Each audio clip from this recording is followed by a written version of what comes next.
अस्सलाम वालेकुम। खाकसार को आरजे अली कहते हैं। आप मेरे साथ सुन रहे हैं लखनऊ की तारीखों में दबे दिलचस्प किस्से। चलिए आज आपको तहजीब लखनऊ से रूबरू करवाते हैं। हिंदुस्तान में हिंदू मुस्लिम एकता जैसा शानदार नमूना लखनऊ की नवाबी में देखने को मिलता है, शायद ही कहीं और देखने को मिले। यह 80 बरस का जो दौर लखनऊ की सरजमीन पर गुजरा है, और सिर्फ यही तख्ते सल्तनत ऐसा हुआ है जिसके पाए पर दंगों का खून नहीं लगा है। ईरानी नस्ल के नवाबों ने हिंदू संस्कृति और अपनी हिंदुस्तानी आवाम की भावनाओं का सम्मान करके उनके लिए दिलों के दरवाजे खोल दिए थे, और इसका जवाब उनको आवाम की तरफ से भी बराबर मिला। इसी आपसी मेल मिलाप से ही उस गंगा जमुनी तहजीब की बुनियाद पड़ी जिसे आज लखनवी तहजीब भी कहते हैं। नवाब आशफुद्दौला के दरबार में उनके खास वजीर राजा टिकैत राय और राजा झाऊलाल हिंदू कायस्थ थे।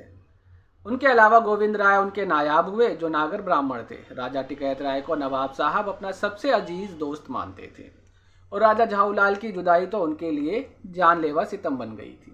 आशफुद्दौला के पहले से नवाबों के नायाबों के हिंदू होने की प्रथा चली आ रही थी। उनके बुजुर्गों में अवध के पहले नवाब सादत अली खां बुरहानुल मुल्क के राजा दुर्जन सिंह नायाब थे, और नवाब आशफुद्दौला ने अगर ब्राह्मण कायस्थ बनियों को अपने दरबारों की जीनत बनाया तो भोला सिंह, मैकू सिंह, मोती सिंह और शोभा सिंह वगैरह और जाति के कहारों को भी उन्होंने अपने दरबार में रुतबा दिया था, जिसमें भवानी मेहरा को उनके खास खादिम होने का रुतबा हासिल था। उनके पास तो उनके खजाने की चाबी भी रहा करती थी। भवानी मेहरा को बेसौदा की हुकूमत दे दी गई थी। खजाने के शान में हाथी, घोड़ा, पालकी, पलटन वगैरह सब दिया गया था।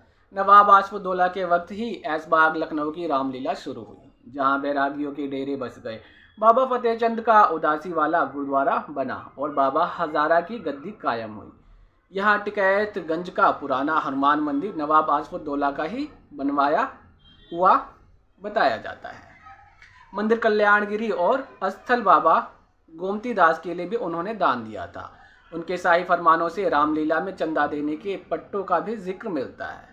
आशफुद्दौला अपने आवाम के साथ होली का उत्सव भी बड़े धूमधाम के साथ मनाते थे और रंग गुलाल उनके साथ खेलते थे। उनकी बेगम के मायके वालों ने ही अलीगंज का मशहूर मंदिर बनवाया था। बेगम हजरत महल के ज़माने में राजा जयलाल सिंह उनकी आन और वतन की शान के लिए अपनी जान लुटा बैठे थे। शंकरपुर के राजा बेनी माधव, कालांकर के राजा हनुमान सिंह, तुलसीपुर के राजा दृगराज सिंह, मोहना के ताल्लुकदार राजा दुर्ग विजय सिंह वगैरह सब उनकी पुकार पर सन 57 के गदर में अपनी जान पर खेल गए। बेगम के साथ राजा देवी बख्शी सिंह, राजा अमर सिंह वगैरह नेपाल के सरहद तक उनके साथ गए थे। नवाबी में अगर हिंदू लोग ताजियादारी और पीर फकीर के मुरीद थे, तो मुसलमान चेचक निकलने पर शीतला मंदिर के फूल और पानी मंगवाते थे। लखनऊ में बनी हुई रानी पड़ाइन की मस्जिद और धनिया मेहरी की मस्जिद सब अपने आप में कौमी मेलजोल की दास्तान छिपाए हुए हैं। यहाँ अगर हिंदू राजा नवाब बख्श का नाम पाते हैं तो ठाकुर नवाब अली भी हुए हैं। और तो और उस युग में जब लखनऊ के मोहल्ले आबाद किए गए तो इस बात का पूरा ध्यान रखा गया कि हिंदू और मुसलमान साथ साथ एक ही वातावरण में रहना सीखें।